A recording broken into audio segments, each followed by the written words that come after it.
Acredito que você já deve ter ouvido falar sobre o caso de uma mulher que acusou um pastor. E após 20 anos, ela resolveu contar a verdade. Quando ela contou ou acusou o pastor sobre o caso que estava tendo com ele simplesmente perdeu a família, perdeu a igreja, perdeu a moral, perdeu o sentido da vida. Continuou vivendo amargurado, isolado, triste e pensativo sobre tudo o que estava acontecendo.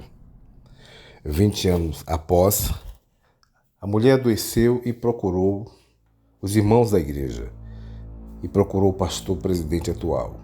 Chamou o pastor foi com mais algumas testemunhas e ela contou que realmente ela havia inventado toda aquela história.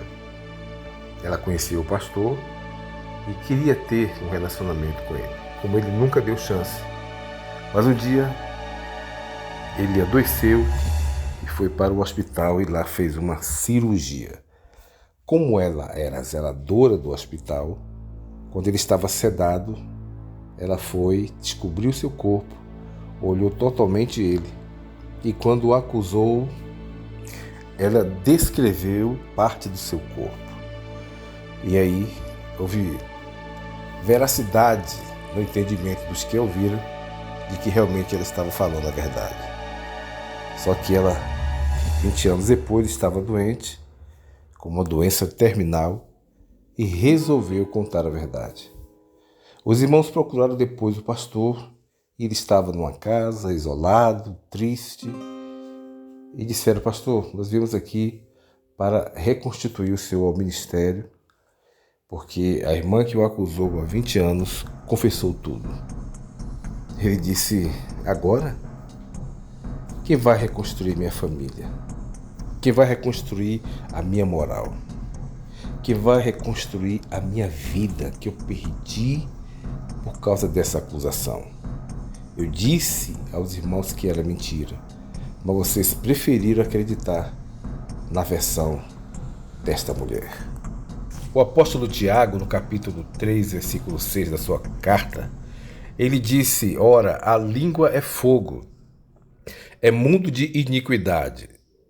A língua está situada entre os membros de nosso corpo e contamina o corpo inteiro, e não só põe em chamas toda a carreira da existência humana, como também é posta ela mesma em chamas pelo inferno.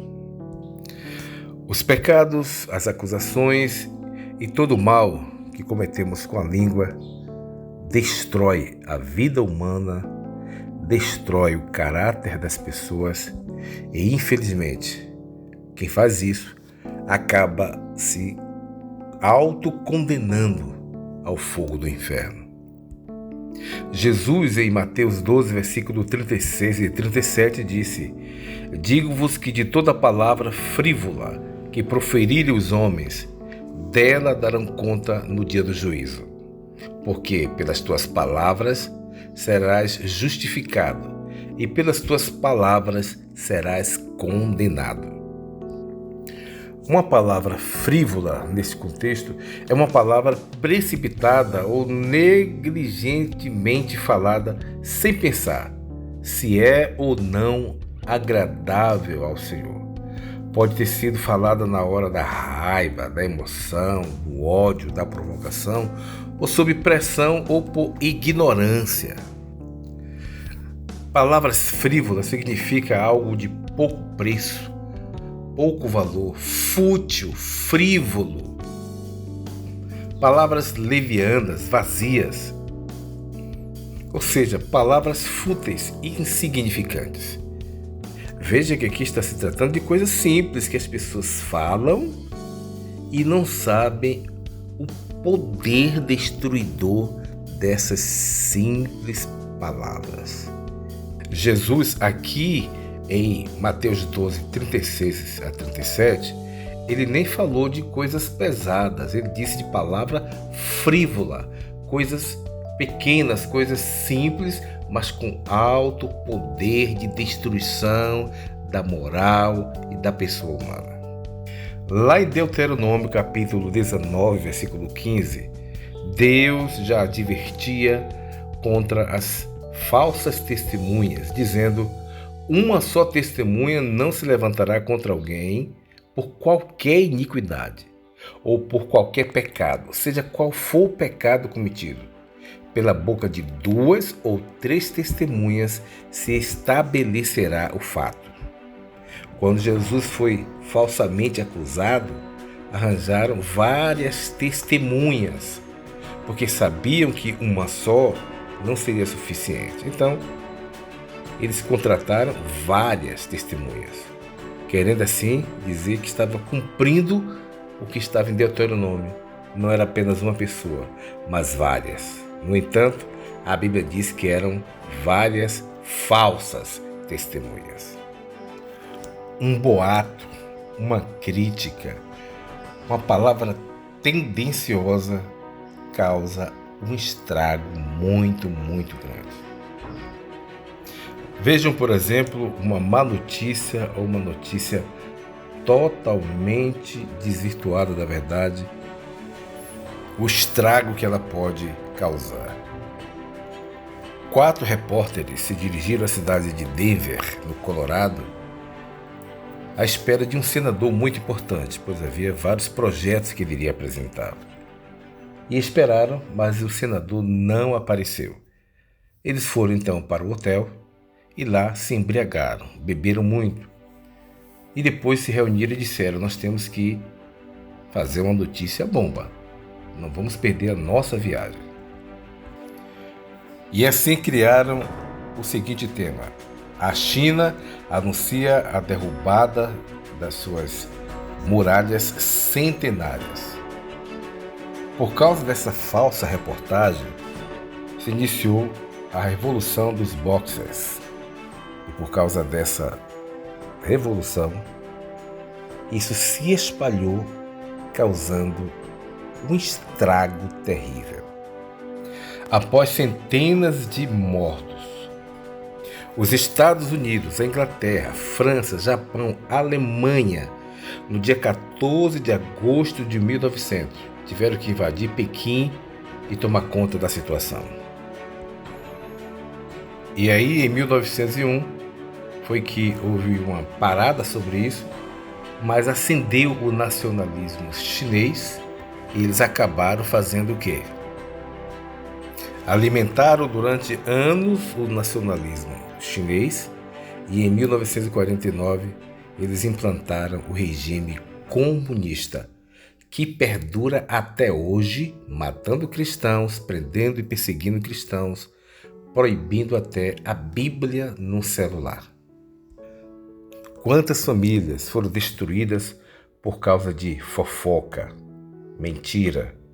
Quantas igrejas foram destruídas? A moral de muitos pastores caíram na lama por causa de falsas acusações, por causa de notícias falsas, fofoca, disseminações de mentiras e falsas acusações. Mais uma vez eu repeti o que disse Tiago: ora, a língua é fogo, é mundo de iniquidade. A língua está situada entre os membros de nosso corpo e contamina o corpo inteiro, e não só põe em chamas toda a carreira da existência humana, como também é posta ela mesma em chamas pelo inferno. Quantas pessoas se autodestruíram por causa da língua? Quantas pessoas destruíram casamento, empresas, famílias, por causa da língua? Acredito que todos lembram do caso recente da Choquei, quando espalhou a notícia falsa sobre uma jovem e ela acabou tirando a sua própria vida. O apóstolo Tiago insiste dizendo: ora, nós pomos freios nas bocas dos cavalos para que nos obedeçam e conseguimos dirigir todo o seu corpo. Vede também as naus que, sendo tão grandes e levadas de impetuosos ventos, se viram com um bem pequeno leme para onde quer a vontade daquele que as governa. Assim também a língua é um pequeno membro e gloria-se de grandes coisas. Vede quão grande bosque um pequeno fogo incendeia. Ele ainda diz que dominamos as aves, dominamos as serpentes, dominamos os quadrúpedes, dominamos os animais, dominamos toda espécie de animal, mas não dominamos a nossa língua. Conheço uma irmã que um dia ela reclamou de que estava sendo rejeitada, ou seja, as pessoas faziam aniversários, casamentos e não a convidavam. E ela ficou irritada com isso. Mas por quê? Porque infelizmente ela tinha uma língua ferina. Onde ela ia, ela falava mal de todo mundo. Quem quer ficar junto de alguém que fala mal dos outros? Quantos estão hoje ligando para um, ligando para outro, espalhando mentira, colocando veneno no coração de muitas pessoas contra outro? Hoje, com o advento das redes sociais e do WhatsApp, do Telegram, as pessoas se comunicam de maneira muito fácil, instantânea, rápida, mas também as pessoas destroem a reputação dos outros de maneira fácil e rápida. A Bíblia diz que há tempo de falar e tempo de ficar calado. Mas tem muita gente que não aprendeu isso.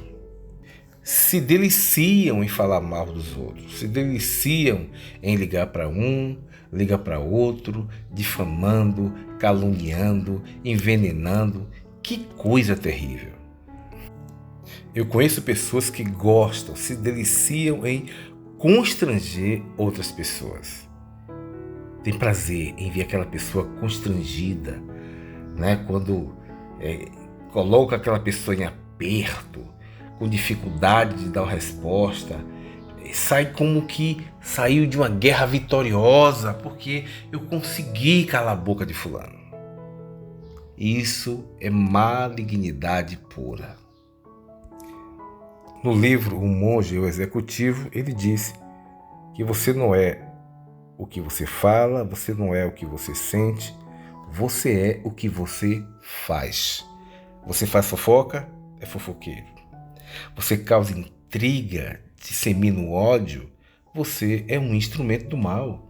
Jesus nos chamou para ser instrumento da luz, nos chamou para propagar a paz, a pacificação. Bem-aventurados pacificadores, foi o que ele nos ensinou.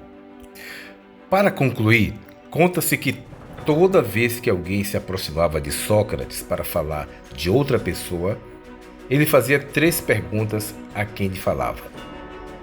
Você tem certeza de que o que você vai falar é verdade?